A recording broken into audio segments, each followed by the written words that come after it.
discerning to understand what's happening beyond in the spiritual realm, it is the work of Satan. Because he's distracting you not to come to Christ. And we know the Bible said that heaven and earth will pass away, but His word will never pass away. The only salvation that we have here in this world, so that's why the Word became flesh and He dwelt among us. And He did not come to condemn, but to save us from the curse of sin and death, which Satan had made in this world. Nothing in this world that will satisfy us, only Jesus Christ. So that's why He said in Luke 12 that, what if a man if he gains the whole world, yet forfeit your soul?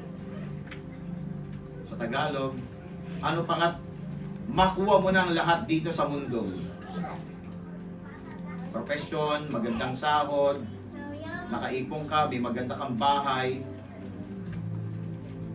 Pero pagdating ng panahon, when you face the judgment seat of Christ, you will be rejected in heaven. You know, it is essential to us as well that we should always seek for